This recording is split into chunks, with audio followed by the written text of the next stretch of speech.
Welcome. If you're coming on in, grab a cookie, find a seat. Thank you all so much for joining us tonight. Really excited about this event and this book and all the guests that we have here. My name is Dana Golden, and I'm the coordinator for Resilient Methow, which is a program of Methow Valley Citizens Council. And really excited to host this event with Trails End Bookstore. And just give a little background, and then we're going to have an opening song. So Resilient Methow came out of the Methow Climate Action Plan, which I think a lot of you were involved in helping to give input on, and scientific information and comments.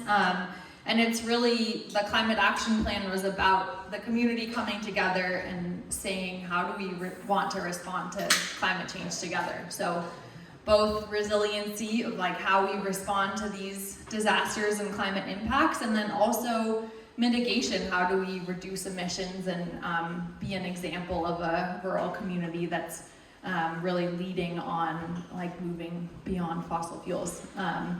One example of a really awesome project and kind of progress since that plan was created was this building actually received a grant to do a complete retrofit that it'll be electrified, it'll be weatherized so that we can be gathering in here when it's hot or when it's smoky, and be safe and still be able to come together, and also so that it's using a ton less energy. So a cool example of one of the many projects that's happened in the community since the plan was created. Would love to connect with you if you have ideas about climate action you're excited about in our community. I'm gonna introduce, to start us off, Robert Stafford is a songwriter, artist, and a descendant of the Moses Columbia Band of the Colville Reservation. And his story as a wildfire survivor became a part of At Home on an Unruly Planet. I'd like to welcome Robert to help us open tonight with a song.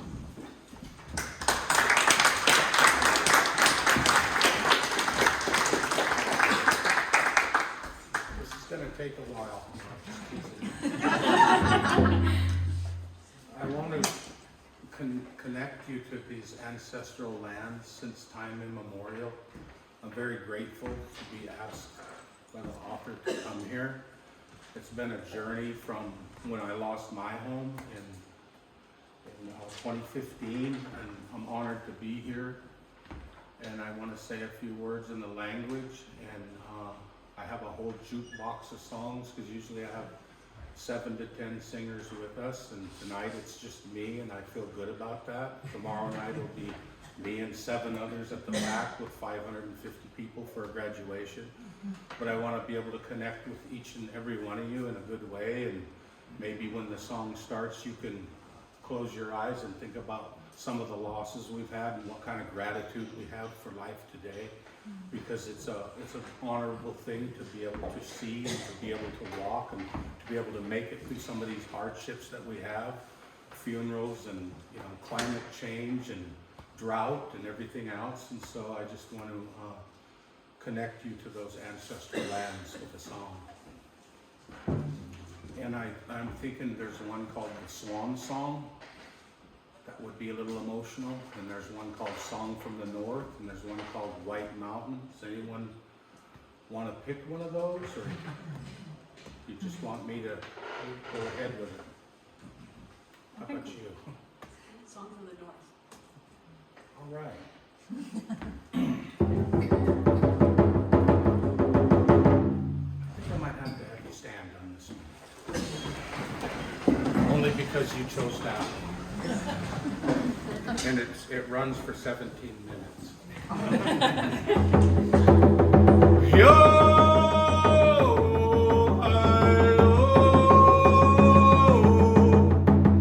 Oh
Twisp Grange. Kuchapa la chituch ita Twisp Grange, kuch konim kanawikulan chutin, kuch chaplan chuti steelted. Wayan chakan speaklam uthan chakan stehithan uthan chakan ilil milchum kaniach tula.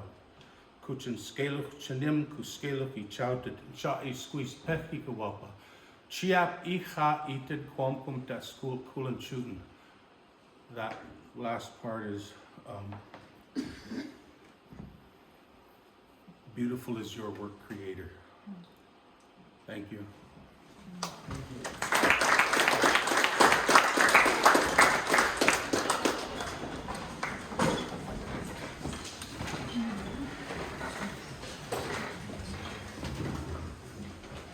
Okay, thank you so much, Rob, for starting us with that beautiful song and blessing.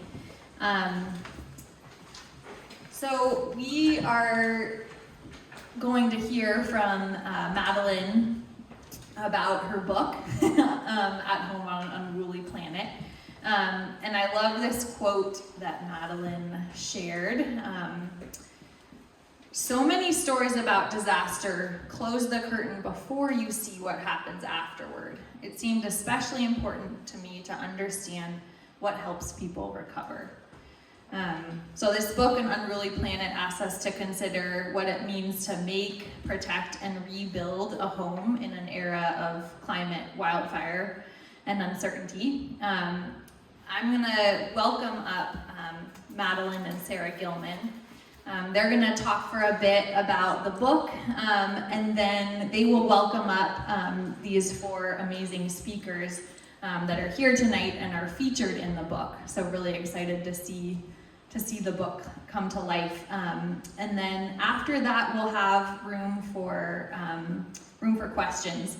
And I have some little pieces of paper and pens that I can pass around if you have questions that come up as we go. And then we'll have room for questions and conversation at the end. Madeline Ostrander is a Seattle-based science journalist whose work has appeared in The Atlantic, New Yorker, The Nation, Sierra Magazine, Slate, High Country News, and Audubon Magazine. In August, she's going to start a year of being a Knight Science Journalism Fellow at MIT, and she's a former senior editor at Yes Magazine. Her book, At Home on an Unruly Planet, tells the stories of 4 American communities that are on the front lines of the climate crisis, and the Metau is one of them.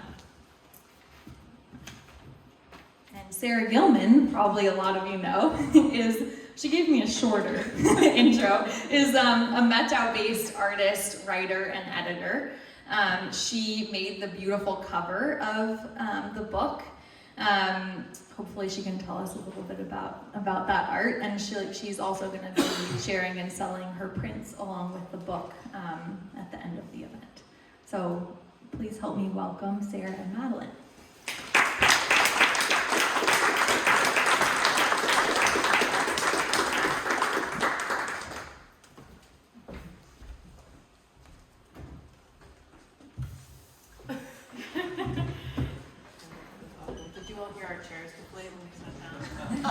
Yes.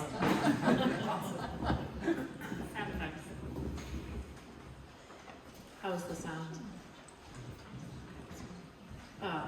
Well, I can't beat the beautiful introduction that Dana just gave Madeline's book. I would just add that it just won the Gold Nautilus Award for Ecology and Environment for 2023. And Kirkus Reviews described the book as a hopeful, urgent, and universal message about our collective ability to face the climate changes we can no longer ignore. The book also made Kirkus Review's list of the 100 best nonfiction books of 2022, so congratulations.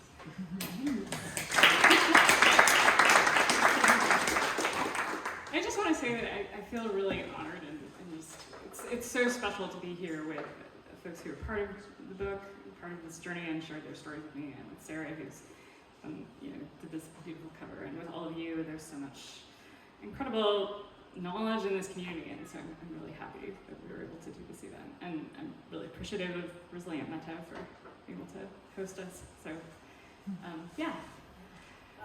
Well, so you all probably know that writing is really, really hard. It's terribly difficult. So, as a writer, I feel an indulgence with it a lot. And I often think that in order to write a book, you have to find something that you are so fascinated by that you love enough to get through really hating it during the low points of research and writing. And so I guess I wanted to know kind of what the origin story was here. Why were you drawn to the idea of home as both a physical concept and as something that lives in the heart? There's probably a few different ways I can answer that question. I mean, I think on a personal level, I moved around a lot when I was young, and I think that I've always been searching for that sense of home and rootedness. I realized as we were driving out here that I've lived in the Pacific Northwest now longer than I've lived anywhere, and so I do feel a sense of connection here now that I probably have not felt anywhere else. I also, so I was working for Yes Magazine about a decade ago, and I was writing about climate change, and I think like a lot of people who are working on that subject, it felt like a lot of people around me didn't understand it as something close to them personally. I think people are still, environmental groups and just in general, people are still thinking of it as ice melting far away. And then I did some work, I did some reporting with environmental justice activists and in communities that were dealing with issues like fossil fuel pollution and water pollution and in indigenous communities. And I heard so often people talk about both climate change and, climate change was wrapped up in a sense of home, in a sense of what do we care about this place, and how do we protect the communities that we care about, and how do we protect people who are really vulnerable? And that felt so much more tangible and powerful to me than a lot of the ways that the climate story has been and is still being written. And I felt like we needed those stories. We needed stories that were relatable, where we could see what does climate change mean on a scale that I understand. And I guess also, as I've done my work as a journalist over the years, that's things that have given me hope are connecting with people and communities who are doing incredible work to try to create solutions and to try to, make a place more resilient. And so I wanted to collect those stories for people to be able to see them. So there are 4 communities in this book. Obviously, the Met House is one of them because of our wildfire history here. And there are 3 others. How did you choose the 4 communities that you focused on in this book, and why? Again, there's multiple ways I could answer that. As a freelance journalist, some of what you write about is a little bit opportunistic in the sense that it's where you're able to go. But I think I knew that I wanted to tell this story about home, and I started looking for places and kind of writing about and collecting stories and examples of places where people had a connection to home, and that was part of their story about the climate crisis. I think when I was actually wanting to sit down and write the book, and when I started pitching it to literary agents, I wanted to do like a huge pile of stories. I was way over ambitious with what I thought I could do in one book, and my agents talked me into picking 4, and I wanted to pick 4 that would represent different aspects of the things that we're dealing with as a human society, as Americans. And so the 4 represent kind of different faces of that experience. So there's the Meta is dealing with fire, and I was also dealing with, has gone through disaster recovery, and so that's one kind of story. Newtok, Alaska is relocating because of permafrost thaw, so that's sort of a nice story. St. Augustine, Florida is one of the most historic cities in the country. They were founded by the Spanish in the 1500s, and they've been coming up with ways to protect their home from flooding and sea level rise and hurricanes, and not just their home, but all of the stories and histories that are part of that place. And then Richmond, California is the fourth place, and that place is dealing more with fossil fuel pollution from a refinery that's been there for 100 years, but in that place they're really trying to reimagine home. What does home become if we were to imagine that this refinery won't always be here? And how can we create something different? So there are 4 different ways of looking at this question. One of the things I appreciate most about this book, I feel like a lot of the press I see and the things I read, and even some very high level kind of stories and prestige publications like New York Times Magazine, they do a lot of very intense sort of doomsaying about climate change and screaming about climate change, which I think is justifiable because there's a lot to scream about there. But I think one of the things I appreciate so much about this book is that you trust readers with the nuances of the story, and all of that disaster backing is still there, but the stories themselves kind of carry through and create a sense of possibility because we are all still alive, the world's still here. And I wonder if you can talk a little bit about why that's so important to create a sense of possibility when it comes to writing about these things. I think you and I have talked about this a lot in general as journalists, that there's a need for more stories that offer us solutions and offer us hope, because it's easy, it's almost a little, the word cheap comes to mind. People talk about disaster porn, right? So like stories that are like dwelling in disaster because it's easy, it's a thing that you can't look away from.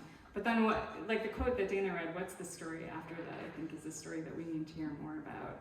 There's a lot of research that shows that psychologically when people just hear something shocking and horrifying and scary, they just turn off. And there's a certain strain of thought that you can find on social media a lot, and they're like, well, we're just all doomed, so we should just talk about how doomed we are, and there's no point in talking about solutions. And I think for one thing, I think we have kind of a moral responsibility to talk about how we get through this crisis and how we lessen suffering and how we create the world that will sustain the generations that come after us and will sustain us in the future. And so, that's part of it. You and I talked about this as well when we talked about, I think this is maybe a good place to talk about the cover art, because we talked about this when we were working on the cover art, because I think to some degree the art department at my publishing house was also trying to think about how do we represent climate change to get people's attention, and I think they were thinking it should be a scary image, but I think that you and I talked about wanting to represent. Do you want to talk about the image Sure. there? I do remember that when Yeah. so Madeline is the only writer actually I know who writes a book and manages to strong arm her way into control of the cover design. Thank you. I wouldn't say control. Just a lot of but yeah, the art director when he reached out to me was how big nature is sort of dwarfing people and getting its revenge, and You can see it back there. But yeah, it's essentially a silhouette of a house that contains and is made of a kind of riotous forest landscape with a little bit of a nest breaking out of it to get at that idea of home. And to me, at least, what that sort of suggests is that a house is just a container for something much larger, sort of the natural place that you're connected to, the web of relationships between people and animals, and so it felt like it was mostly about relationships and connection to me, because that, in my reporting as well, has always been sort of what you come back to in all of this. It's the thing that gets people through. It's the thing that helps environments sustain. And I personally don't want to be part of something that suggests that the world is already over when so much of it is right in front of us. And so we sort of steered in this direction, and that's the image that resulted. So, and now I have to ask you another question. Okay. He's doing it to me. So the structure of this book basically braids together these 4 storylines, but there's also kind of these higher level essays about what home means, different aspects of it, basically, including things like the origin of human dwellings in archaeology as far back as we can trace it, and the concept of solastalgia, which if you haven't come across it, is basically you might still live in a place, but you are nostalgic for the way it used to be as it has changed around you. Can you talk a little bit about that choice to integrate those particular, I don't know exactly how to describe it, more theoretical and conceptual discussions about how we think about those things in between the stories? Yeah, well first, since you talk about structure, I'll say a little bit about how the book is structured, just because I think it helps people understand how are we talking about these very different places. So the book has kind of 2 acts, and in the first act, each of the 4 communities goes through a kind of crisis or disaster or a new kind of threat. And in a way, I think the book, and I'm gonna geek out here for a second, but it sort of follows the hero's journey, or like the sort of the classic plot, like the hero arrives in the new world. But in the book, the communities are the heroes. The communities are the heroes arriving in a new world. But we're all living in a new world, right? We're all living in this world influenced by climate change. And in the second half of the book, it's like, well, how do we navigate this new world? What do we do about that? How do we find solutions? How do we find our way? And so each community navigates that differently. And then in between, yeah, I have these essays that, I mean, and partly it was like a sort of writerly thing, like a little place for me to like play with some ideas in a way that I enjoyed, to be honest. But also, I think I wanted to stand back and let people think about the emotional aspects of home and some of the personal, maybe even, I mean, spiritual. We just have this beautiful spiritual song that we can talk about. I mean, I don't really directly address spirituality in the book, but I think that there's this other larger sense of how we're deeply connected to the places that we live in. We're deeply connected to the earth, and I think part of dealing with the climate crisis is to reforge those connections and to remember that we have to take care of the places that we live in. So I think the essays are giving people a chance to reflect on different aspects of that, and also process things like the grief that we are dealing with because we're seeing all this loss in the world. So one of the places, as you discussed, that you visit is Newtok, Alaska, and I was wondering, that's probably the place beside the mud house that most captured my attention, in part because I've spent a lot of time in rural Alaska and know people who live in some of the villages up there, and they are unique places that there's nowhere like them, I don't think. And so I wanted to talk to you a little about what your experience was up there, but first, would you read a little bit from that part? Yeah, so we set up some slides for this. And oh wait, I'm gonna read out of the book because it's hard to see from here. So okay, so this is a scene. This is an image from a community. One of the families that I talked with in Newtok, and I went on a trip with them out to these fish traps. They catch blackfish on the tundra. And so I went out with them in a boat. This is Bernice John and her son-in-law and her grandson. And they have been, so, I mean, of course, like their connection to the land, their connection to subsistence, hunting and fishing, and you know, wild plants is incredibly important to them culturally. And so they've been needing to relocate from this place that they've been for decades. They used to be semi-nomadic and then had to, you know, kind of put in a permanent school and other things to be able to deal with, you know, contemporary American bureaucracy.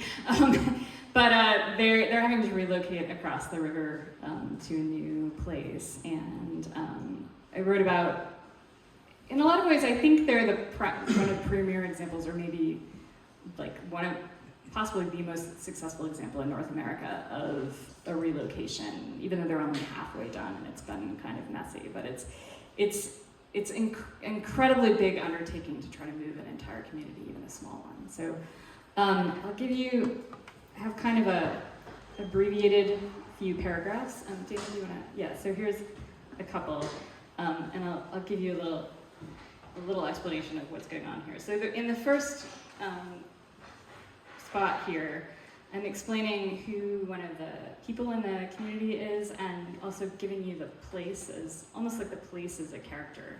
The place is kind of like a person in itself. Lisa's eyes change color, sometimes green or blue or hazel or gray, depending on the light reflected from her surroundings.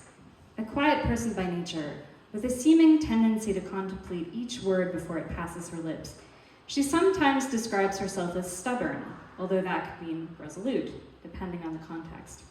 She begged her parents again and again to let her move to Newtalk, and one day they relented. So she moved in with her grandmother, who was living in the community, which is this is all an Alaska Native village. The 1980s and 1990s were a momentous time in Newtalk's development. Decades later, people would recall how the land was higher and drier then, full of hillocks and golden grasses, and even the weather was calmer, infrequently troubled by storms. Winters were colder then, the snow arriving in September, the ice on the rivers hardening by October. In winter, a person could ice skate along a seemingly endless chain of ponds and creeks that fed into one another. In summer and fall, you could wander the tundra uninhibited, pick fat, ripe cranberries, blueberries, cloudberries, locally called salmonberries, and crowberries that could stain your fingers red and deep purple. And you could mostly live off the land by hunting and fishing and foraging for wild vegetables. So I did, in that last project, I did all these interviews in the community about their memories of the place, and I kind of built that into like an oral history of the place and how it changed because of climate change. So then the next paragraph, which is skipping ahead a little bit. In light of all this, it was jarring when Lisa's grandparents returned from a community meeting one night and told her the entire village was going to move. A threat stood just on the horizon. To the south lay the Ninglick River, a powerful, sinuous arm of water with its fingers touching the Bering Sea, and it had always been a ravenous creature. In 1984, engineering consultants hired by the village with funding from the state noted that the warmth of the water and the force of the river were thawing the ice and breaking up the permafrost that bound the soil together, shearing off blocks of riverbank. So the river basically is still consuming the old village site because there's less ice, and the ice stabilizes the river. And then this last little paragraph is just where I kind of, at the end of this section, and this is a much longer section than I'm skipping around here, but at the end of the section I tie it back to the whole question of what the book is about and how it's connected to climate change. So, that no one in Newtalk imagined that the actual move would take up the next 25 years of their lives. In that time, a warming climate, the loss of winter, and the disappearance of ice would all make the problem much worse, much more rapid than anyone imagined. And Newtalk would become a harbinger of the dislocation thousands of others would experience, all across the north, all around the world. Thanks, So, Newtalk has been in the news a lot, and I wonder, when you went, how sort of deep into their story, the story of this migration, were you? How deep was I? Yeah, how deep was the story when you arrived, I guess? Oh, so I first went there in 2015, and in 2015 they had been talking about it already for 2 decades. So, but they hadn't really, so they, the part of this, the whole story, their journey is that there's kind of a bunch of false starts, and I mean, that's part of the process. Like, it's hard to move a community, especially a really remote community, to a place where there's no infrastructure and kind of nothing there that you would build a village out of, at least a modern village out of. And so, you know, like they built houses and then the houses molded. And so then they had to try a different set of houses. And so when I was there, they had put some houses there, and there were people kind of going back and forth, but they didn't have any infrastructure yet, and they didn't have a school, and they didn't have a health clinic.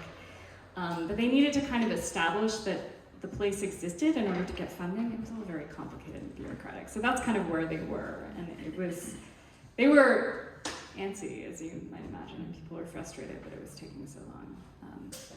Yeah.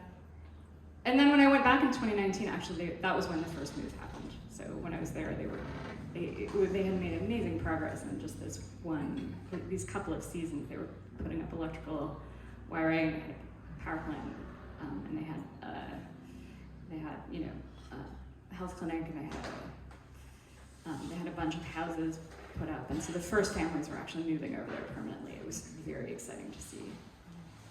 Yeah, and so for this how do you, especially given the length of time with the story and I think the weight of the topic and the difficulty of getting there, and I think the suspicion of media coverage in those places, because you have, I think this is true of any community who becomes a frontline for climate migration. New York Times is probably out there. I know Patagonia made a movie about Utah.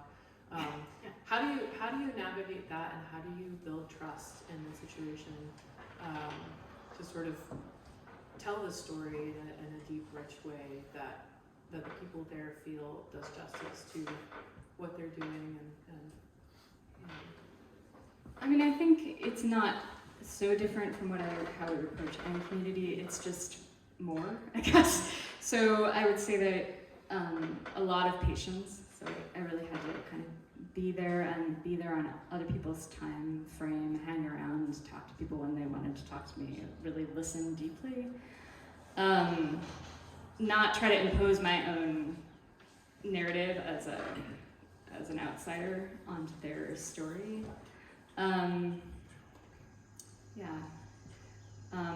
I think I just try not to be a jerk, I guess, when I'm going to places like this. Yeah. And what's the latest now with the relocation? Yeah, so Newtok was hit really hard by Typhoon Merbok, which came up from the tropics into Alaska in the fall and caused some of the worst flooding in living memory in that part of Alaska. It was really bad. It ripped a huge amount of land away from the school. The school's now in a very precarious situation.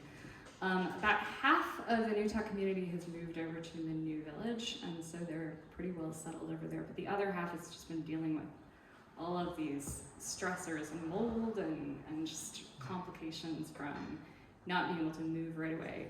The Biden administration gave them a big chunk of funding in the fall, so it looks like they're going to be able now to complete the move relatively quickly, which is good because they're at kind of a breaking point, I think. And I did a story about this in the fall, and one of the things I reflected on is that for a long time, disaster funding has been based on this idea that a disaster has to be acute and screaming, but that's not really a very good way to spend your money, especially in a time of climate change. It would be much better to anticipate disasters. So Newtok tried to apply for disaster funding and was turned down because their disaster wasn't fast enough.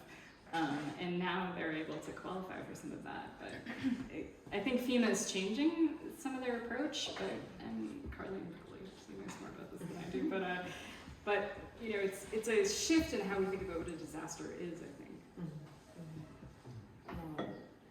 Well, we're a little behind schedule here, so we might pivot to the Met House now. So why does the Met House stand out as an example of what a community can do in response to significant change? Yeah, I started reporting on the Met House at the beginning. It was partly that I was looking for an example of people who are dealing with climate change at home that was also close to my home, and I wanted to get a better handle on the wildfires that were affecting the Pacific Northwest. But I would also say that as I started coming out here, I just realized the depth of knowledge that exists in this community, and also how tight-knit it is, and the ability to have conversations across a wide spectrum of backgrounds and political differences, and to be able to work together to do things like rebuild after a wildfire is just really potent and powerful. And the conversations you all continue to have about planning for climate change are very impressive. I think there's a lot of places that have been hit by wildfire, but not all of them have been able to come together and refocus their energy on the way we do now. And I just think the way this community has been able to do that is impressive. You had a passage you'd like to read? Yeah, so I thought I would read you one more little couple paragraphs as a way of transitioning into the next part and setting a tone. So this is at the very end of the last section of the second chapter on Okanagan and the county and the Metau after the 2020 Labor Day week fires. The stories that sprang up online after the 2020 wildfires seemed to dwell mainly in devastation. And certainly, Susan Pritchard told me, the events had been jaw-dropping, even to fire scientists and climate scientists. The future foreseen in climate models, the era of megafires, was arriving even faster than anyone had imagined. A few years previously, 2 scientists had run numbers and estimated that climate change alone had doubled the amount of forest burned in wildfires in roughly the past 3 decades. But everyone I met who dealt with wildfire on a regular basis seemed to know despair, yet be able to live in a practical strain of optimism. Not the same as hope, not anchored to expectations about the future, but the kind where you size up a catastrophic situation, decide what is available to you, and get to work by whatever means are available.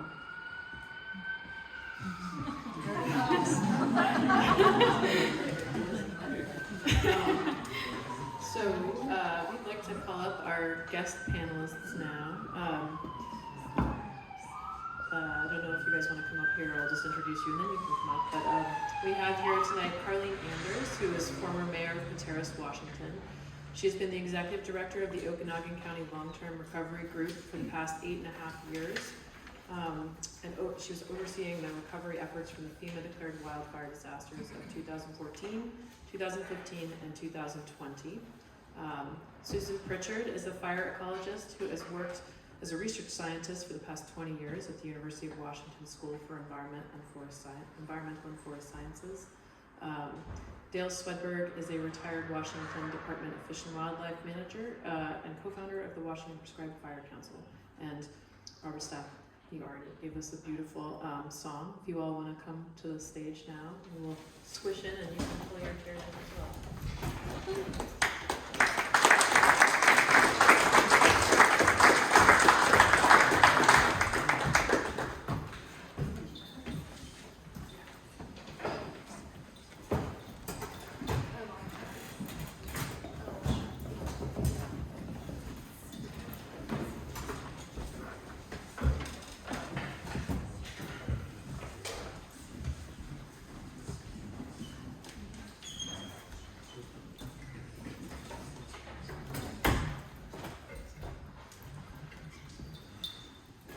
So thanks all of you for being here. I just wanted to say really quick that all of these former wonderful people are a part of the stories that are in the book.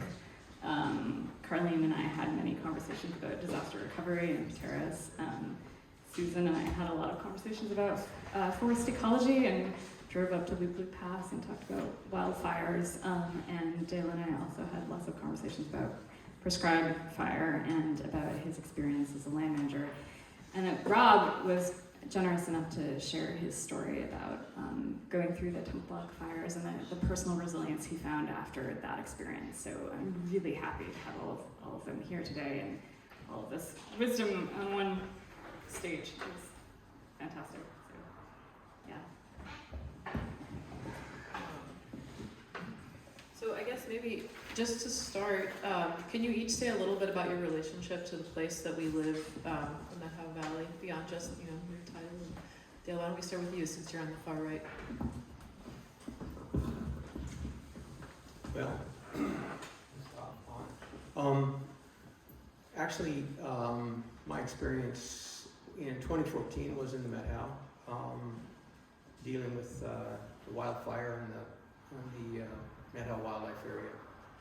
And then in 2015, actually I'll back up a little bit, we had started prescribed burning on the Sunlihican Wildlife Area in 2010 and had planned on doing some prescribed burning on the Metau Wildlife Area. But the Carlton Complex beat us to it.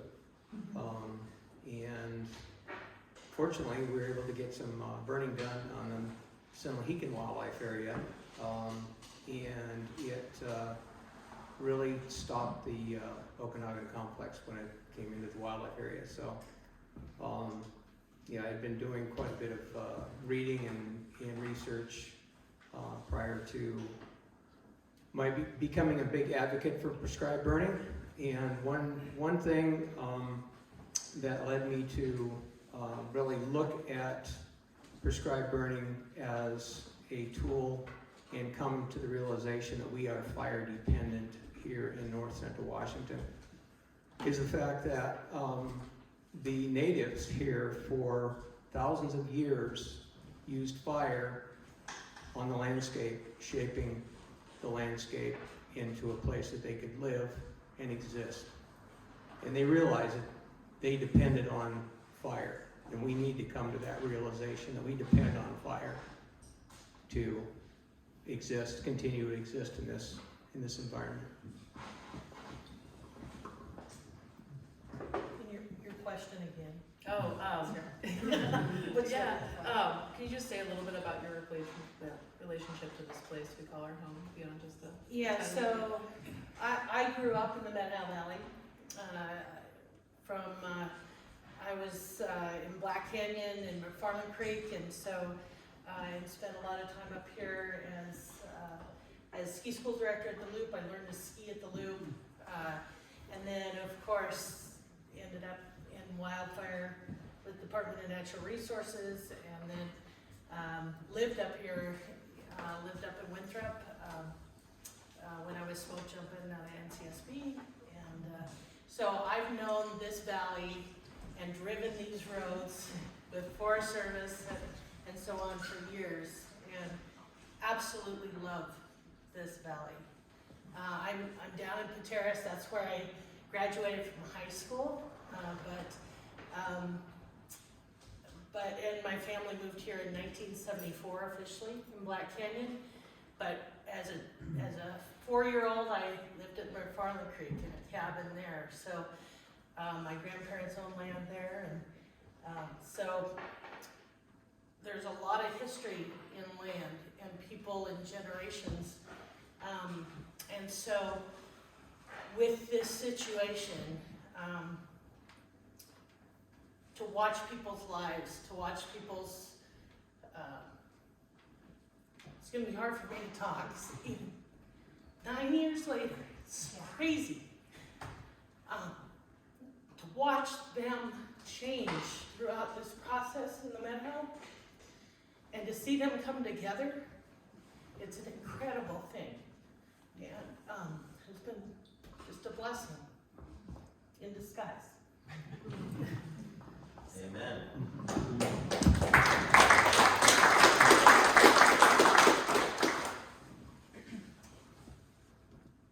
Hello. Could I hear the question again?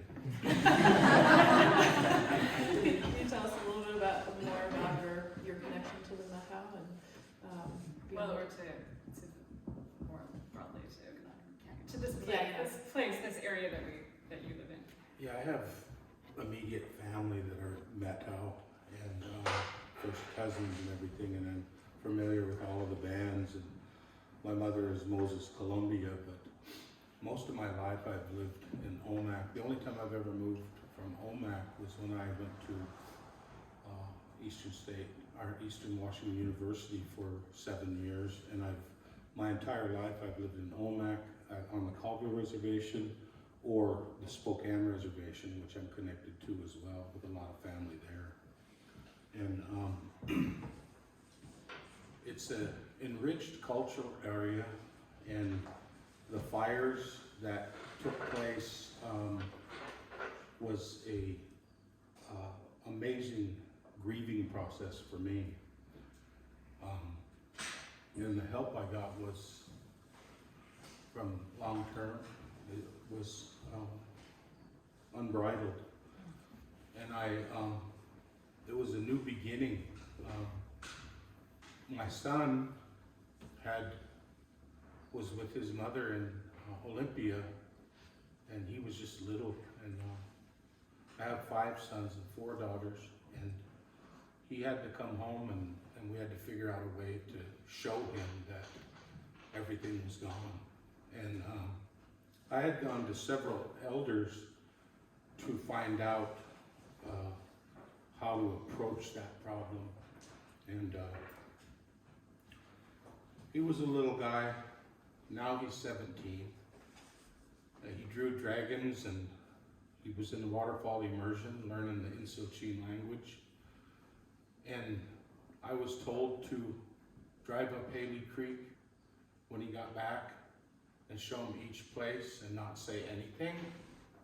I went to Albert Andrews, which is a prominent Colville tribal elder from the Nez Perce band. And if you're familiar with the Washoe, they're the Seven Drums people. They're the people that take care of services in a beautiful way with the bells.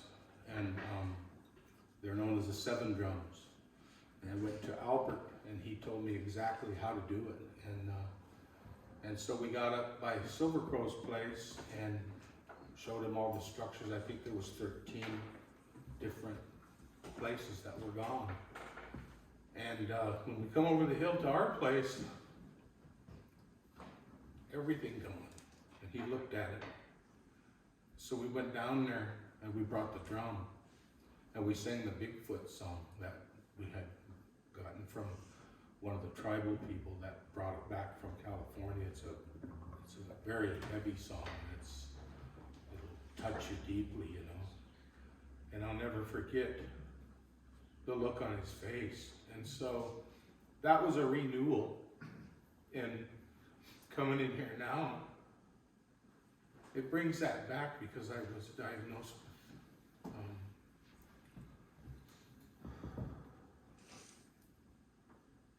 I'm trying to even remember what that's called. PTSD, yes. And I had a beautiful therapist that I went to for years that coached me to do things for the community. And I have hung on to that for 8, 9 years. I'm everywhere doing this and that with the citizens singing. I was brought to the Indian Shaker Church where they ring the bells, and it was, you know, mid to late 1800s down in Yakima and White Swan and places like that, that at that time they deemed that pagan to have the drums in there, and so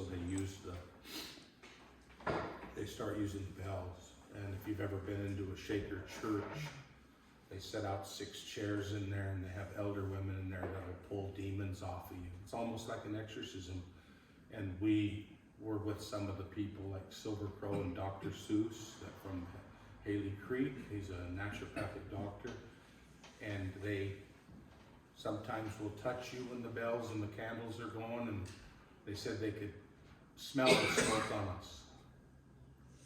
And they were the ones that really started the healing process. And later on, I utilized that Shaker church and brought it into my own home. And then just recently, which was today the 15th, just yesterday, if anyone here knows Spencer Martin, he's got a lot to do with the Met How here, and he's done a lot of things here, and he's part of that Shaker church, and he passed away a year ago yesterday.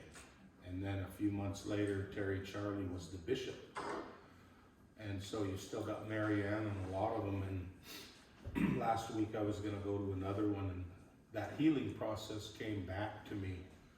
It just seems like yesterday when everything is lost. Like these hand drums you see, in my home was full of guitars, full of rifles, full of artwork, full of beadwork. I lost 3 beaded vests that were fully beaded, you know, and I was a traditional dancer for 12 years, so there was a lot of artwork around there. I did a lot of bronze castings. Those are the only things you're gonna find in a fire that was as wicked as Tunk Block North Star, is the bronze things. They make it through. But one thing that was miraculous was when Rubicon came through, And my prayer pipe, I pierced for 7 years with the Assiniboine Medicine Lodge, where you take the sacrifice and you go on the tree and you sacrifice yourself for 4 days with no food. And I'm a pipe carrier, and they use the black pipe over there, and I became a part of the Assiniboine Medicine Lodge. And that was the sacrifice I took before that. And when we came up to get our dog and our kittens and everything, and we didn't have very much time because those flames were 50 feet high, we came up, and I remember grabbing 2 or 3. You look around and what can I take? And a few days before that, it was sunshine, and I grabbed a few of my Pendleton blankets, a bunch of my beadwork, and I looked in the freezer and I grabbed like 2 or 3 gallons of huckleberries, which means a lot to people. You know, Stakal is the name for that. Something that's comforting, you know. And made it out of those flames, and it was like, you know, needed that kind of therapy and medicine to get back on track, because I'm very grateful for the things that have happened since then. I mean, the day that a few days before the fire, I had, maybe a week or 2, I had applied at Okanagan Behavioral Health. And Mike Arrington, which is an icon in this area, because we usually sing for a few years, we sing for Sun Mountain Lodge for the, what was it called? The roundup, the AA roundup for all that healing. And he says, I says, yeah, I heard that I got the job. It was right after the fire. And he says, you sure you want to come to work? That's pretty heavy. And I says, yeah, I do want to. And so I lasted 6.5 years there until I did not trust the vaccine. And so when I turned away from that, just as with my native roots, I did not trust the vaccine. It doesn't matter. I don't want to argue about that. I didn't trust it. To this day, I don't trust it. So my wife here is Julia, sitting here, and she had asked me to, you know, maybe look at Pascal Sherman Indian School with my minor in anthropology and Indian studies with a BA in studio art. And so I brought that in, and I was hired.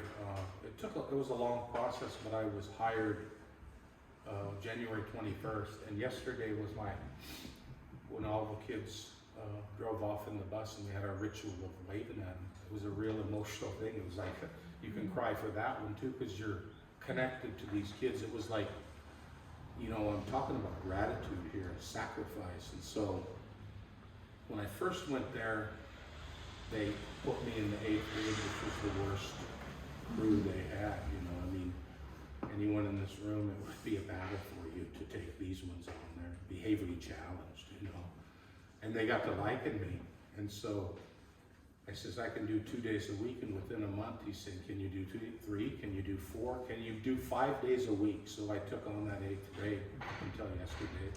And it was a spiritual awakening to connect with the native population in there, because they put me in the library first, and my wife is a kindergarten teacher for K2. And so from the fire and everything, I connected with each one of these students. And so that's what I mean about sacrifice and gratitude and community work. That's what I just strive for. And I don't care if I got to do 5 singings in a week, I make it there the best of my ability. And nowadays, it's like every other day you get a phone call, can you help us out with a prayer song? And I'm not bragging about that, it warms my heart to be able to share songs, you know, because I've been in the Sweat Lodge for 37 years, and that's my foundation, my belief. And so my main home prayer area is Nespelem. And so we go in there, and it's, you know, it's Northern Cheyenne, Blackfeet, Nez Perce, Assiniboine, Crow, and so we're able to bring we're gonna start bringing students in there too for that journey to heal. And so I'm just honored to be asked to come here, and well, I wanted to add this, that Deborah Van Brunt, when she drove over the hill, when you go to Haley Creek and you leave Silver Crow's place, you go up another 1.5 miles and then you come down a hill to my place. And I had a big old barn that my sweat house was in called the House of Dog, and it was all Christmas lights and couches, and people came from miles to sweat in my sweat house. And she came over and she seen how it was all rubble, and she started crying, and she said, and at that time, I had between 175 and 200 hand drums stacked down my hallway, because Tinker Watt was a Vietnam vet, spiritual leader, and every time he had made a bunch of drums, which were moose, elk, buffalo, horse, and moose, elk, buffalo, horse, and there was one other, and they were stacked to the ceiling in there. And the way she looked at it, you know, you look at this with different perspectives, was like, all those drums and all that, the feathers and regalia and blankets and everything, there's someone that is on the other side using that stuff. That's the way that works, you know. And with the 7 drums, it works the same way. When we, you know, I'd like to add that too, when we lose a family member, the 7 drums are the type of people that they come out and they do a crying ceremony because they want a certain part of the, they don't want you to be, they want to designate a time for the grieving. And there's a ritual that goes with that, because they left this world and you can't hang on to that, you know, because I sing for a lot of people that, I've been doing it for years, singing for families that have lost, you know, members through methamphetamines, fentanyl, fire, suicide, you know, and there was just a suicide last night there. And so those are the type of things that the medicine people I talk to, you have to clean yourself up if you're doing that stuff, because when you're around that and they open the casket and you're singing for that family, all of the singers are out there, then there's the chairs there, you have pulled tears out of them. And when you sing for them, you go along the front, you sing towards the body, and you go around the front, you shake hands and you hug that whole immediate family. And there's a reward in that. That's all I have to say. Thank you. Thank you so much. I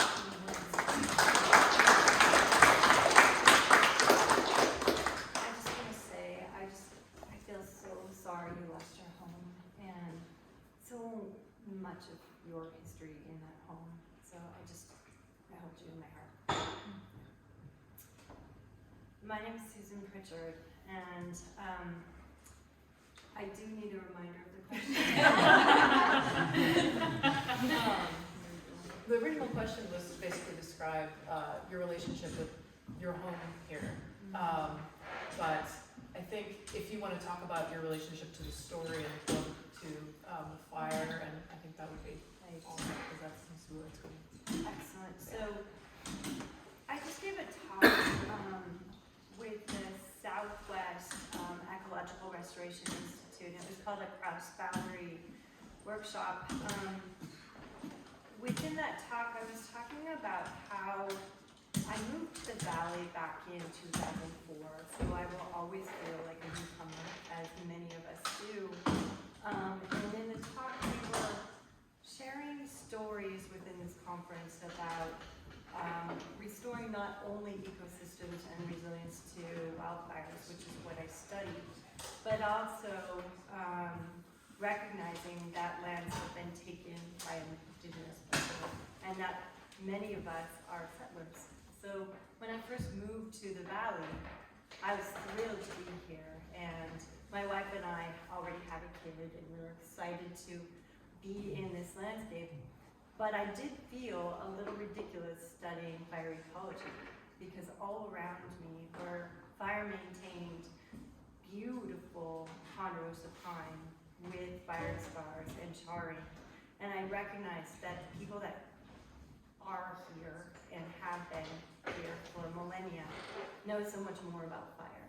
And so I study fire in my career, and I'm happy to say that most recently I've been learning a lot more about Indigenous knowledge, and I've been partnering with Indigenous experts and scientists on our work. So when I visit other places for the Metau, I have a big sense of place for what all of us have lived through with fires. And then I also study fire. I love fire. I love lighting fire. So it's a very complicated relationship that I have with this valley as a settler, and how much I love it, and also how much I love fire, and yet it has devastated us too.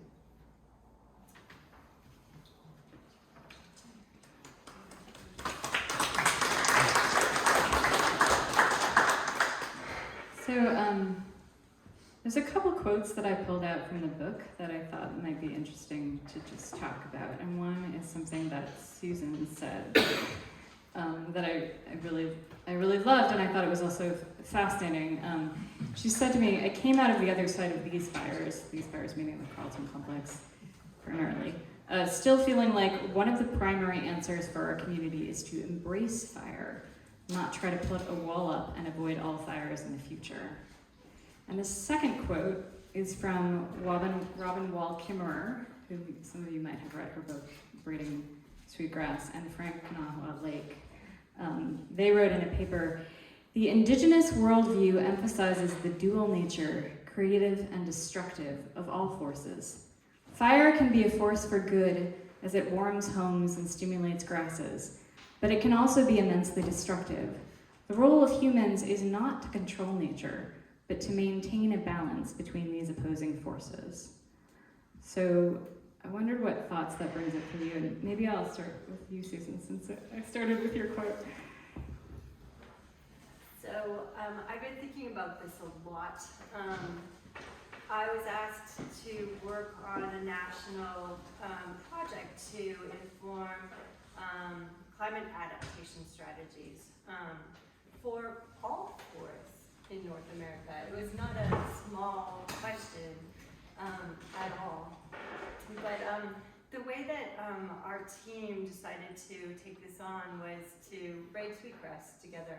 And so a large portion of our team are Indigenous experts, and then we are also respectfully bringing Western scientists together. And it's a celebration, in a way, of resilience. So a lot of the report will be highlighting place-based examples where either past, present, or future, we can restore more resilient structure and composition of not just forests, but also grasslands and shrublands and the communities that live within these ecosystems. I will say this is still very possible under the climate change that we are living through now, and even under some of the warming that we expect. So I do feel like in celebrating these examples and bringing together Indigenous knowledge and some Western science, there are some really creative, actionable solutions. Thanks. Dale, do you have thoughts about this question? Since it starts out with a sort of ecological thing about fire. Yes, I guess there was one quote that you had in the book that I had read about an anthropologist who was bringing a van load of Methow elders, many of who had been in the Methow in 50 years. And about halfway through the valley, one of the women started crying, and the anthropologist stopped the van and inquired what was going on. He thought that maybe she was homesick. And she said no. When she lived there, they would burn it every spring, and now it looked like a jungle. And also in that book, there's descriptions of what Whidbey Island looked like and other areas on the coast when Vancouver and the early Europeans were exploring the area.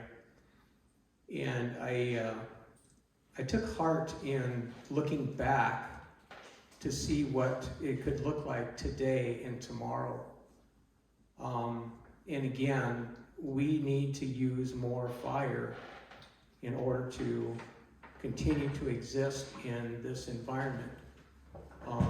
As Susan said, we need to embrace fire and understand that we depend on fire. And with fire there is smoke, but if it's a planned fire, then you know where it's going to be, how much it's going to cost, how big it's going to be, how much smoke there's going to be, and so forth. If it's a wildfire, all bets are off.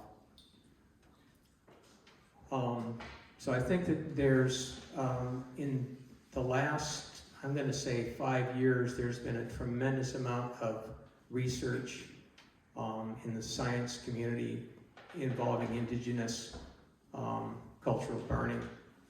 And it thrills me to see that they're coming together, those two, Western science and the cultural fire. And I read recently that they're proposing to use prescribed burns to restore lynx habitat here in the Meadow. So I've been promoting prescribed fire since 2001, and it's kind of nice to see that there's a few people starting to embrace the idea.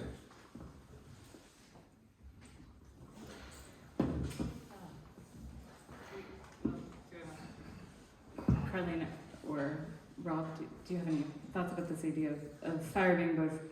So the two quotes were one, the idea that the community needs to embrace fire, not try to put a wall up and avoid all fires. And the other was this idea of the indigenous worldview, emphasizing the dual nature, creative and destructive of fire. Does that bring up anything for you?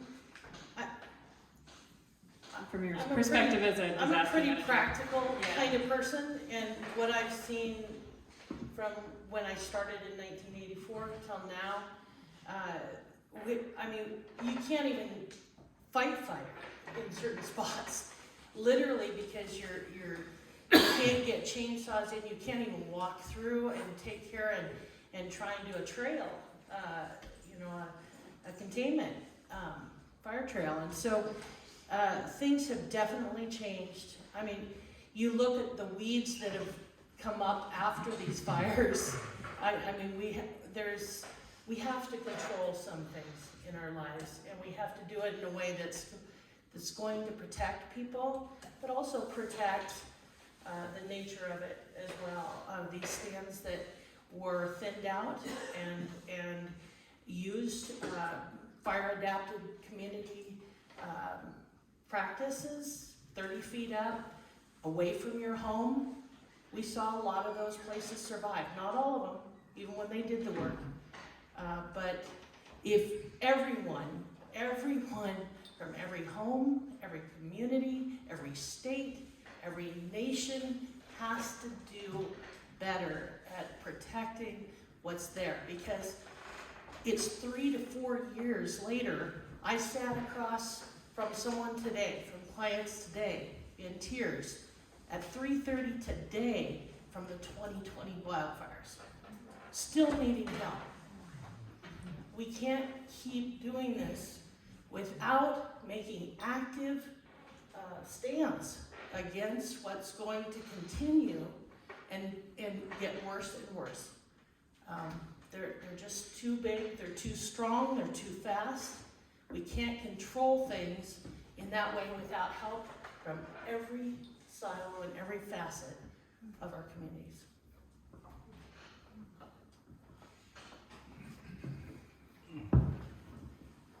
What comes to mind there is that I worked for the Culture Protection Research Committee for 2 summers with Professor John Ross on the Spokane Reservation doing surveys for WSU on pit houses and everything like that. And I remember him bringing up a term called PWOP, which was the way they used fire to take that, take down the high grass and everything and utilize that many years ago that way.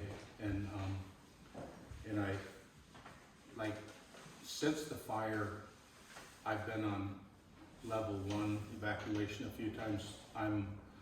Does anyone know where the Smoker Marchand Bigfoot sculpture is up on the pass? Okay, I'm about 6 miles this side of that in my new location. And so I remember Silver Crow telling me about morning dew, and keeping things green and how that works. And my PTSD comes out when I do see it get dry, like a few years ago when it was 115 in May. And so this morning I got up to see that this week it's all 40s, and next week at night, and maybe 67 during the day. But I do realize that 3 or 4 days of anything over 100 does dry up the woods, and it really made me feel good to see how green it is in middle June, because and to see a little bit of cloud cover like that, because it spooks me when like a few years ago they had the arsonists out, and that really hurt my soul, because there's a elder woman, Teresa Sam, that lives by Omak Lake, and someone had the winds were going 50 miles per hour. Someone witnessed a guy down there lighting that fire, and they had to bring her son out in a wheelchair and get her out of that house too. That's close to Omak Lake area.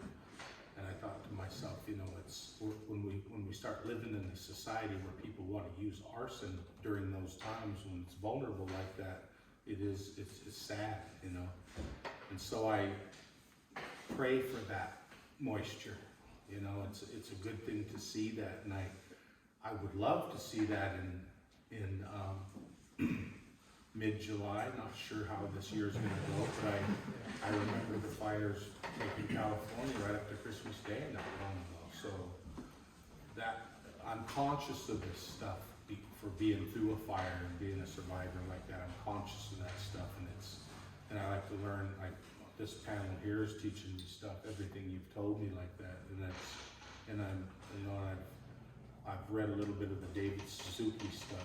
David Suzuki, and he called this 35 years ago when they're talking about 2025 drought coming this way, in Oregon and different places that are that the water table is going down. I mean, it's to the Hopi people and to the Navajo, all them people, water is life. It's one of the tightest cultural units in the whole area, and those people there, it's like when first time I went to Arizona, it was like I asked this Navajo guy where the nearest swimming hole was, and he said 280 miles that way. So up here, we cherish the water because water is life, and so and you see ceremonies with that, about worshiping, the water, because it's a terrible thing to see even people's wells go lower, and then you'll see that stuff happening, and so it all comes down to the people learning how to deal with this kind of drought, and it makes my heart happy to see how green it is right now, and I'm hoping that it stays that way, all my relatives.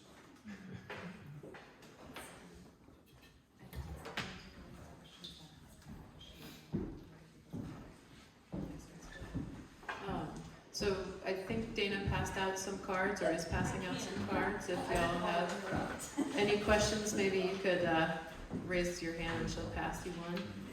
And in the meantime, so this is a question for all of you. I mean, there have been some incredibly significant fires here in the last couple of decades, and 8 or 9 years. And what gives you hope when you think about the future wildfire in the valley and climate change? And are there things you would share with other communities from that, from your experience here and what's happening?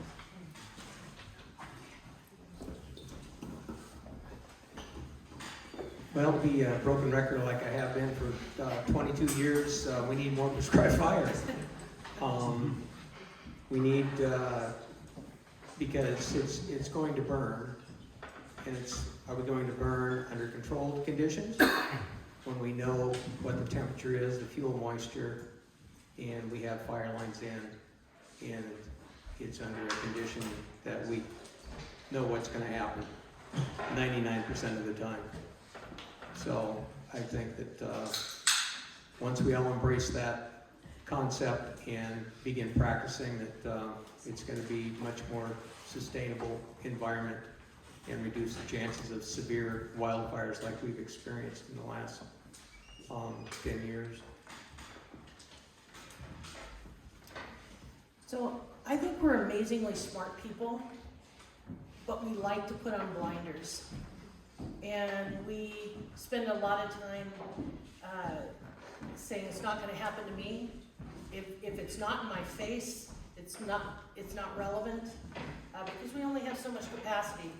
And I think at this point in the way that things have changed with climate, we need to say this is a way of life. This is a piece that we need to actively do in every single piece of our lives, because it will hit somebody here eventually. It's gonna affect somebody here eventually. And with my current work in disaster leadership team, I'm getting to see that nationally, and I watch every community say, "This has never happened. This is the 100-year flood. This is the this, and we're so different here." Everyone is different everywhere, and it's time that we all protect ourselves and our homes and put our fans in the windows and put our filters on and protect what we do have, because it is valuable, and we need to be able to function well. And if we put blinders on, we are not going to do that well. And then take what your mission is. Liz's is smoke, I know. I look at Marcy writing her stories that she's done about wildfire. And I look at people across here saying, what have you done to make a difference in your resiliency against these kind of conditions? Because with wildfire also comes flood. It shifts wildlife, it shifts water, and so it's time that we actively plan and be resilient against it. I kind of feel like I want to answer this question. And I want to answer it with a couple of little images because I'm a sort of story person on this on this stage. I mean, sorry, it's true, but from the stories in the book. One image that comes into my mind is a photograph that Dale showed with me, and we drove through the Mohican and talked about his prescribed burning work. He showed me an area where one of the 2015 fires had come through, and there was a line, a line between where they had done a prescribed fire on one side. It was a straight line between a prescribed fire on one side and an area that had not seen prescribed fire on the other side. And when the 2015 fire came through, it was burning really severely on one side, and then it just died down. And it left this, like, you could see it, this, like, stripe in the landscape. It was really stunning. And actually, there was a historian that recently contacted me to get a copy of this image because it's so striking. But I think that kind of visual and that kind of story and that kind of evidence of what's possible when we take care of the ecosystems in our backyard is really powerful and helpful for me. And another image that comes to mind is of Rob's house and some of the other houses that I went to. There's also a beautiful round house that I went to that's not far from Rob's on Haley Creek that was rebuilt with fundraising from the Recovery Project. And I think those represent a combination of different kinds of hope and solutions in my mind. One is about the collective power of community members coming together and taking care of each other and rebuilding. And the other is about how we think about how we build and rebuild and imagine our communities in ways that are smart, in ways that both prepare ourselves for the kinds of disasters that are coming down the road, and also in ways that, and I'm not necessarily just pointing to Okanagan County here, but in ways that are sustainable and efficient and move us towards different kinds of economies and different kinds of energy systems. And those are all things we can be thinking about as we imagine and protect and design and rebuild our communities and deal with what's coming. And so those two images seem really powerful to me. You guys want to, the question originally was, what gives you hope when you think about the future of wildfire and climate change in the Methow Valley or in Okanagan County? Yeah. I'm really hungry for knowledge on that too, because today the place that I'm at, they've taken the trees out, and where Madeline's talking about a Silver Crow's place, they have taken hundreds of trees, and there's a religious family that lived down the road that used these standing pines to build their own, it's like their commune there, and they got a cross there. It's looked like they got their own church and everything, and there's no trees near there, but we're in the process of taking probably 40 trees out of the house that for the long-term recovery. But today was I know about fuel, and I know about how they Mount Tolman looks at a place and evaluates it for how much fuel is around, and make you eligible for fire lines and things like that. But what I'm doing now is we have a woodshed that's been there for 25 years. I live on the Mosan Rodeo Indian Ranch. I've been there since we lost our home. And I was looking at the greenery, like I told you, and I set up. There's no trees that are close enough that'd take that house out. And there's 155 on one side, and then there's the Jim Creek Road on the other. And so the fuel looks good there, but at the same time, like the grasses get high like that. So on Sunday and Monday, I'll have some people, myself with DR trimmers taking it, at least 30, 40 yards from the house, and anything that is fuel like that, and keeping things going with your sprinklers and stuff like that. I know that you have to do something. You can't just sit there and when it's that dry and wait for that to come. Dizitel's always been blessed with not coming right into Dizitel, but just a few years ago when level 1, it was over at Omak Lake, and you could see the flames coming over the hill. And so that part of our life is to prepare for that. And that's what I'm hearing here, and I want to actually put out that much more effort after being on this panel to make sure that happens, because the old woodshed is about, it's about 20 by 30, and it's half rounds of log, and we're gonna pull the whole thing down and put those logs in a pile to fire up the sweat that we pray in, and put up a different shed there, and keep anything away from the house. We have a good well there, and any kind of information that I can get to make it sustainable, I will do that. And Silver Crow himself, he got paranoid when he lost his roundhouse, and that was straw bale, and they don't use those anymore because of the availability. But he makes sustainable homes. He's probably built 50 to 100 of them. He builds them up here, and they're using the 4-inch foam board, which is cool in the summer, and it warms up good in the winter, and that's how he rebuilt that one. And he's real conscious of any trees around the house. And there's a lot of people that don't do that. And I remember there's a lady up on the hill that raises goats, And they looked at that, and there was way too much fuel there, and they wouldn't touch it, and that was Mount Tolman. And I have put some effort out into taking that fuel away from my place, so I'm, if anybody has any ideas, I'm open to learn any other thing I can about that. Appreciate that knowledge. So we're heading into fire season, and we're all thinking about fuel in one way or another, but especially the dry temperatures that are coming. And I thought that it might be good for us to all do a thought experiment. So, alright, so we're coming into another Metau summer, or North Central Washington, I almost said wildfire summer. And we know that it's been warm enough in April, things are pretty dry, and we're getting a little respite, but then temperature's gonna heat up again, and maybe we're gonna get that wind and dry lightning. We all feel it. I mean, all of us feel some trauma around this. But I want to imagine this valley restored, because it's been like that before.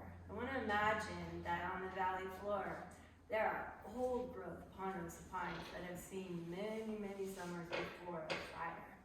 And then I want to think about the shrub steppe having frequent enough fire where the bitter brush is not massively tall and old and decadent, but has light enough fire to renew and be really great browse for deer. And then I want to think about the mountains and how much aspen is coming back right now. Larch and forests are coming back that are right now not really ready to burn because we've had so many wildfires. We are actually, thanks to a lot of wildfires in the Metau right now, in better shape than we have been in the last 20 years. And they've been devastating. We've lost a lot of old forests. But the work that we have to do now is not so great. And actually we can, with many hands, many people doing the work around their homes and encouraging the burning that needs to happen, we can get to summers where we have that same feeling of like, ooh, it's getting dry, but the fires will run as grass fires under resilient pine in the valley. And they'll be much more easy to survive and live through. We can get there, all of us can, and I'm really hoping we will. Can I say one more thing about hope? We've had agencies and more money and more attention than we've seen in decades before in this last 9 years. And I do want to share that things are changing, have changed. And so those silos of this is DNR land, this is Forest Service land, this is BLM land, those are all integrated into multi-response pieces, and so those are all good things, but if we don't, and we just have to keep those in the forefront, right, and keep those active. But that is very hopeful because we're seeing more money, more attention, doubled or tripled the number of firefighters that are hitting the ground from the state level right now. Maybe you are tracking that, maybe not, but I can tell you it has made a difference in the response time here in our county alone, and so thankful for that, and we have to keep a voice for that. Do we have some questions from the audience? We have a lot. Did you,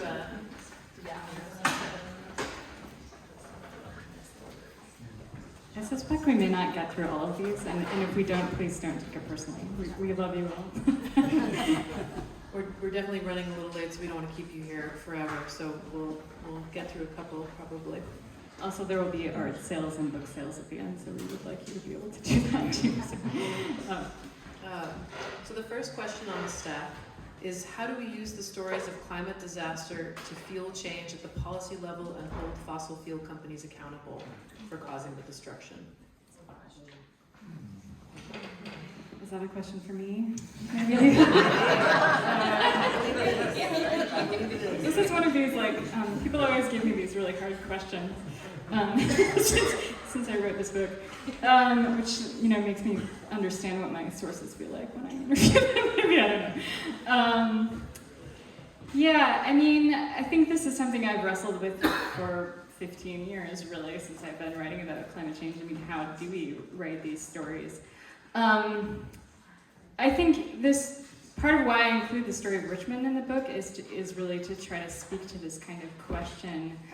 I think that community is sort of attacking the question on both fronts. So they're both saying to themselves, how do we make ourselves resilient?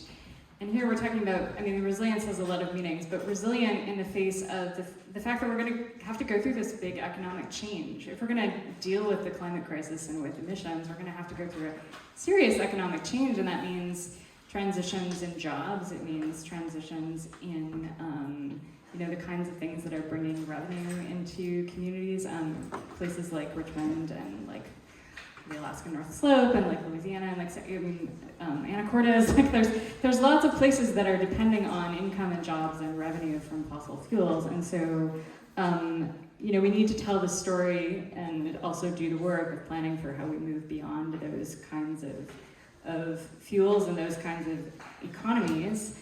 And then I think that community has also been taking the company Chevron to task for the kinds of pollution and the kinds of impacts it's had on that community, and recognizing that fossil fuels, the impacts of fossil fuels don't fall evenly on all of us. So like we all get to drive our cars around, but there are places that have had to live with the burden of that pollution and breathe it into their lungs and deal with high rates of asthma for generations now.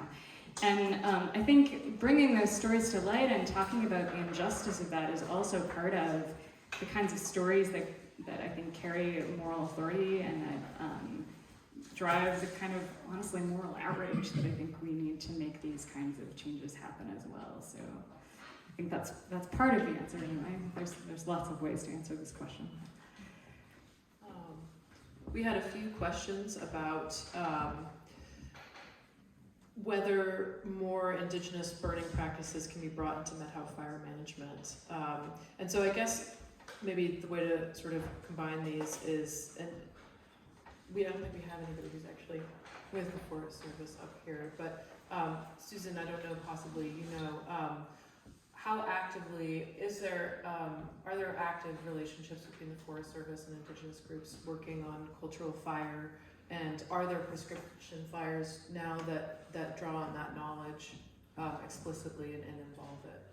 So there's been quite a bit of work by Indigenous leaders, some of them in California, but then it's been moving to a national movement to advocate for at least a co-stewardship model with lands that were taken away from Indigenous people. And so the Biden administration, through Deb Haaland's leadership, just actually required federal agencies to look into co-stewardship models. And so that is still very uncharted. Mm-hmm. There's not actually, from what I understand, the Intertribal Timber Council just met last week, and co-stewardship was a huge topic, and there's not an example that's been done well yet, but it's really under advisement. The Krupp tribe in Northern California is working really closely with the Forest Service and trying to do more cultural building on national forest land. So that's one example. It's 8:50, so we might want to potentially turn to the back of the room where you can purchase books and have Madeline sign them. Oh, can I say one more thing? I'm just so sorry about this, but one thing we haven't talked a lot about, it's mentioned a little bit, is Liz Walker and Clean Air Mental have been doing a lot on smoke. Mm-hmm. I don't like talking about smoke because honestly it's triggering and I hate it. But I do say that I really feel strongly that part of that vision for the future is being smoke ready, and I really appreciate your work. I think, I feel like we need a wrap up thought or something. For sure. And I guess I don't know, there's different ways, but I think one thing that I would say is we've talked a lot about what I would what we would often refer to as adaptation tonight. So we've talked about how do we respond to the impacts of more severe wildfires that are coming in this area. And I think one of the lessons of the book, and I think one of the lessons that I think people are heeding here in Methow Valley, which I'm happy to see, is that adaptation and mitigation have to go together. So that this work of how do we protect our homes and how do we reimagine our communities and economies is all connected. Like, I think sometimes what I see is communities making the mistake of talking only about one or the other. They want to talk only about adaptation, but they don't want to talk about the disaster.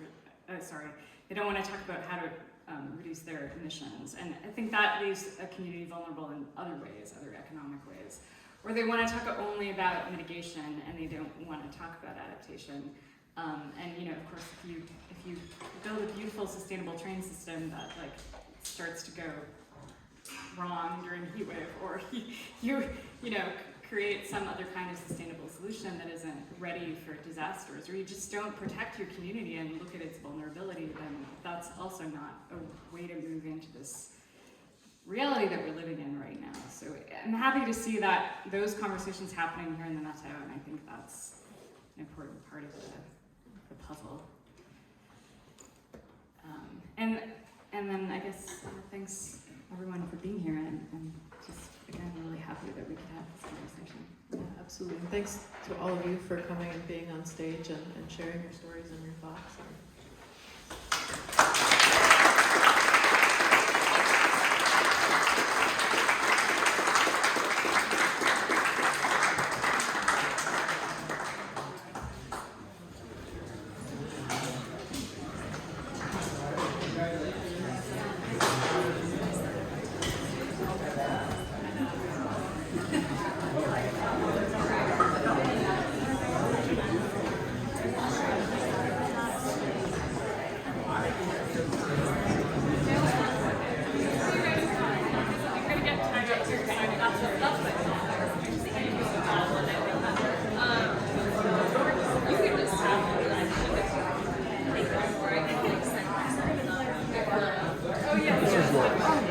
Thank you so much. That